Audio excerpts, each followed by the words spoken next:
तो hello guys, तो आज फिर से मैं लेकर आया आपके लिए आरसी, एक बेहतरीन आरसी। तो चलिए पढ़ते हैं। ये रहा आपकी स्क्रीन पर।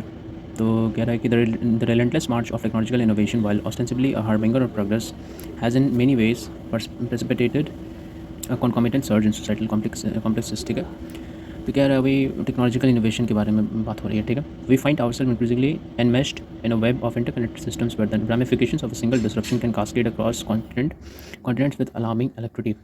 मतलब हम लोग इतने इतने तेज़ी से वेब के थ्रू इंटरकनेक्टेड हो चुके हैं सिस्टम।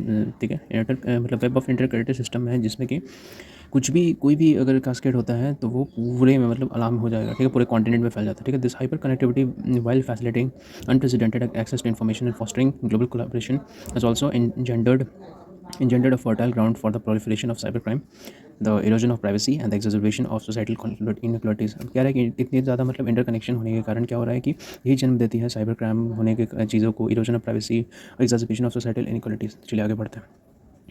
तो बेसिकली यहाँ पर इस चीज़ को क्रिटिसाइज़ कर रहा है, इसका मतलब नेगेटिव चीज़ देख रहा है। ठीक है, टेक्नोलॉजिकल एडवांसमेंट का।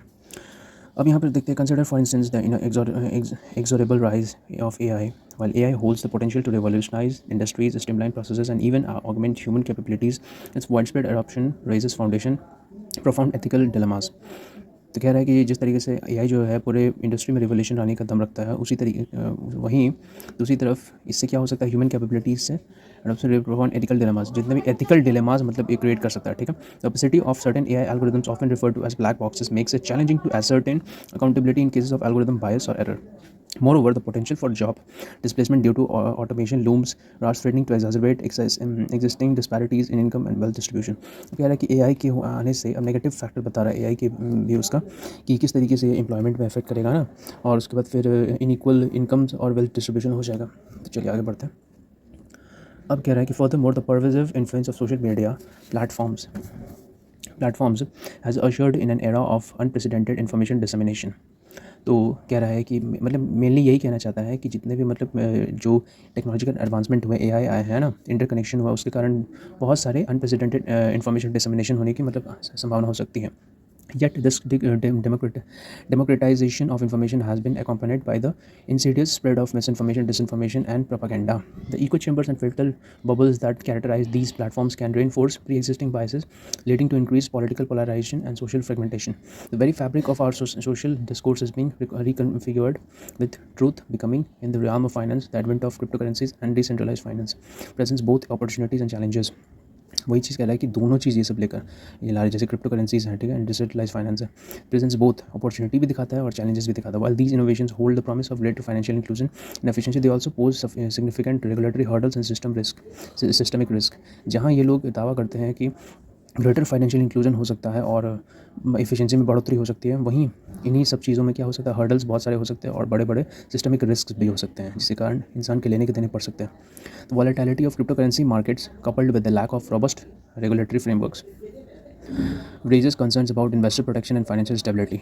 तो मेनली यही मुद्दा बात कर रहा है ये, जैसे कि volatility of crypto currency market coupled with the lack of robust regulatory frameworks है ना, मतलब रेगुलेटरी फ्रेमवर्क्स जो होते हैं ना वो रोबस्ट नहीं, मजबूत नहीं है। ठीक है, उसकी कमी होने के कारण कब ये volatility of crypto raises concern, मतलब जो रेजन मतलब कंसर्न रेज हो रहे हैं, क्रिप्टो करेंसी में रिस्क बढ़ रही है ना, ये सब चीज़ों में बहुत ज़्यादा रिस्क है, क्योंकि रोबस्ट रेगुलेटरी फ्रेमवर्क्स नहीं है जो इन सब चीज़ों को रेगुलेट कर सके ना, इनमें से इन्फॉर्मेशन होने से बचा सके और इन्फॉर्मेशन डिसमिनेशन होने से बचा सके। तो यही चीज़ कह रहा है। उसके बाद फिर कह रहा है कि हाँ, about raises concerns about investor protection and financial stability। Moreover, the decentralized nature of these systems makes it more difficult to monitor and combat illicit activities such as money laundering and terrorist financing। अब उसमें और add कर रहा है कि decentralise nature होने के कारण, मतलब डिसेंट्रलाइज नेचर होने के कारण क्या हो रहा है कि जो सिस्टम को और भी ज़्यादा कठिनाई हो सकती है मॉनिटर करना या इलिसिट एक्टिविटीज़, जो भी इलीगल एक्टिविटीज़ उसको कम्बैट करने में, जैसे कि मनी लॉन्ड्रिंग और टेररिस्ट फाइनेंसिंग। क्योंकि देखिए आजकल राइट टू इन्फॉर्मेशन के थ्रू इन्फॉर्मेशन मतलब हर जगह फैला हुआ है, तो इन्फॉर्मेशन फैला होने के कारण मिस इन्फॉर्मेशन क्रिएट हो सकता है, डिसइन्फॉर्मेशन हो सकता है, कुछ भी साइबर क्राइम अटैक है ना, ये सब चीज़ हो सकता है। तो इन कंक्लूजन, अब कंक्लूजन दे रहा है, the technological revolution while offering a cornucopia of potential benefits, जहाँ टेक्नोलॉजिकल रिवोल्यूशन जो है ऑफर करती है एक कॉर्नुकोपिया, एक चीज़ एक वर्ड होता है, ठीक है। और मतलब कहने का मतलब है कि इतना कॉर्नुकोपिया थे कि यू मत योड़ी यार क्या लिखता है, ये चीज़ नहीं देखना, आपको सिंपल मीनिंग समझना सेंटेंस का।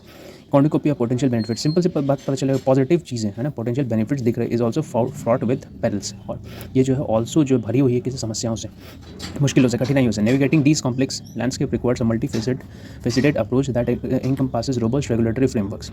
अब इन कॉम्प्लेक्स लैंडस्केप नेविगेट करने के लिए, इन जितने कॉम्प्लेक्स लैंडस्केप्स जो है इनको नेविगेट करने के लिए क्या रिक्वायर चाहिए, मल्टी फेसिडेड अप्रोच, मतलब कि हर जगह से मल्टी फेसिडेड होना चाहिए approach that encompasses robust regulatory framework. सबसे पहले तो देखिए इसी चीज़ पर जोर दे रहा है बार बार राइटर, रोबस्ट रेगुलेटरी फ्रेमवर्क होना चाहिए, एथिकल गाइडलाइंस होनी चाहिए, बिल्कुल सही बात है, किसी भी चीज़ का इंस्ट्रक्शन गाइडलाइंस होना चाहिए, उसके थ्रू ही पर्सन को चलना चाहिए, है कि नहीं, and commitment to fostering digital literacy and critical thinking. और डिजिटल लिटरेसी, डिजिटल डिजिटाइजेशन के बारे में लोगों को ज्ञान देना चाहिए, और क्रिटिकल थिंकिंग के बारे में भी लोगों को फॉस्टर करना चाहिए, बढ़ावा देना चाहिए, क्योंकि ज़्यादातर आजकल के लोगों में लैक ऑफ क्रिटिकल थिंकिंग है, इमोशनल थिंकिंग ज़्यादा है, ठीक है। और दूसरा डिजिटल लिटरेसी नहीं है, इलिटरेसी है, मतलब यूट्यूब तो चलाना आता है लोगों को, उससे इन्जॉय करना, एंटरटेनमेंट करना तो आता है, लेकिन उसके बारे में वो चलता कैसे है, क्या मतलब उसके होने से क्या हो रहा है, किस तरीके से चलता है, उसका स्ट्रक्चर फ्रेमवर्क किसी को पता नहीं होता, ये चीज़ कह रहा है। Failure to do so could lead to a dystopian future where the very technologies that were meant to liberate us become instruments of control and oppression, exacerbating societal division and undermining the foundations of our democratic institutions. यानी कि failure to do so could lead to a dystopian future. अगर ये चीज़ करने में fail होती है सरकार, या कोई मतलब अगर कोई भी जो करने वाले हैं गवर्नमेंट अगर फेल होती है, तो इससे ये लीड क्या करेगा, डायस्टोपियन फ्यूचर, मतलब कि बहुत बहुत बुरा नतीजा होगा फ्यूचर में, where the very technologies that were meant to liberate us become instrument of control and operation. जहाँ जो टेक्नोलॉजीज़ हमारे लिए, हमें फ्री करने के लिए यूज़ हो रहे हैं आज, वो कल जाकर क्या हो जाएंगे, instrument of control and operation, वो हमें ही कंट्रोल करने लगेंगे, exacerbating social division and undermining the foundations of our democratic institutions. और वो क्या करेंगे, हमारे एग्जैजरबेटिंग सोसाइटल डिवीजन, सोसाइटी को डिवाइड कर देंगे और अंडरमाइन कर देंगे जितने भी foundations of our democratic institutions हैं। The path forward demands not only technological prowess but also profound understanding of the societal, ethical and political implications of our innovations। कह रहा है कि पाथ फॉरवर्ड डिमांड्स, जो पाथ आगे का path है वो डिमांड करता है ना कि सिर्फ टेक्नोलॉजिकल प्रोवेस ही नहीं, टेक्नोलॉजी में माहिर होना ही नहीं, but also profound understanding of societal, ethical and political, सामाजिक, आर्थिक, सामाजिक, सोसाइटल और एथिकल, है ना, पारंपरिक और पॉलिटिकल राजनीतिक इंप्लीकेशंस भी हमें चाहिए होंगे फॉर आवर इनोवेशन।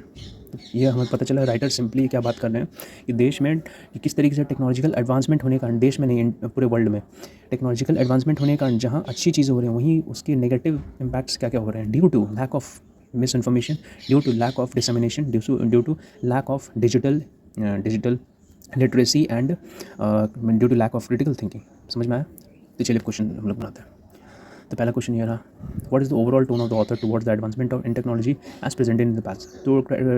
तो ऑथर का क्या था टोन, तो टोन उनका यही था, कॉशियस था कि नहीं, किसी मतलब उस चीज़ को लेकर बहुत ही मतलब क्रिटिसाइज़ कर रहे थे, उस चीज़ को बहुत सीरियसली होता है कि नहीं, उसके लिए बहुत मतलब कॉशियस थे कि इस चीज़ में सही होना चाहिए। तो कॉशियसली ऑप्टिमिस्टिक थे, बिल्कुल पेसिमिस्टिक बिल्कुल नहीं था, आशावादी थे, आशा ही करे तब ना बोल रहे हैं कि हाँ ये चीज़ आपको करना चाहिए विद सिग्निफिकेंट रिजर्वेशंस। तो यानी कि option number 3 is the correct answer. आगे बढ़िए, next question. What phrase best fit the blank in the following sentence taken from the passage? The very fabric of our social discourse is being reconfigured with truth becoming dash। अब इसमें क्या कह रहा है कि what phrase यहाँ पे कह रहा है कि the very fabric of our social discourse is being reconfigured with truth becoming a universally accepted constant and increasingly objective reality, increasingly malleable and subject to manipulation। तो यहाँ पर आपका पहला वाला क्या था, पहला का दूसरा में क्या कह रहा है, इंक्रीजिंगली, तो यहाँ पर क्या हो जाएगा, increasingly malleable and subject to manipulation, है कि नहीं, मैनिपुलेट ही कर रहे हैं, इंक्रीजिंगली मैलिएबल हो जाएगा ना, तो ये होगा option number 3 is the correct answer. उसमें क्या था, कॉशियसली ऑप्टिमिस्टिक, अच्छा उसमें भी ऑप्शन नंबर 3 था, इसमें 3 और लास्ट, अच्छा ये 3 नंबर देखते हैं। दे हैव अनइक्विवोकली, क्या रहा है, which are correct regarding the impact of social media platforms. They have unequivocally democratized information leading to a more informed populace. The formation of echo chambers and filler bubbles can amplify existing biases। तीसरा में क्या कह रहा है तो देखते हैं। तो पहला क्या कह रहा है, they have unequivocally democratised information leading to a more informed populace, ना बिल्कुल नहीं। The formation of echo chambers and filter bubbles can amplify existing biases, बिल्कुल यही सही है, ऑप्शन नंबर बी। अब सी को देखना पड़ेगा, ये तो बिल्कुल गलत, यानी बी और सी, या तो फिर ऑप्शन नंबर या तो 5 होगा या तो 2 होगा। They have played no significant role in the spread of misinformation and disinformation, बिल्कुल गलत है, यानी कि ऑप्शन नंबर बी, यानी कि option number 2 is the correct answer. Next question. So that's it guys, ये थे आज के हमारे आरसी के क्वेश्चंस और आरसी। आई होप आपको पसंद आया होगा। सो अगर मेरे वीडियो को पसंद आया गाइस तो प्लीज़ लाइक करें, शेयर करें, चैनल को ज़रूर सब्सक्राइब करें। Thank you so much.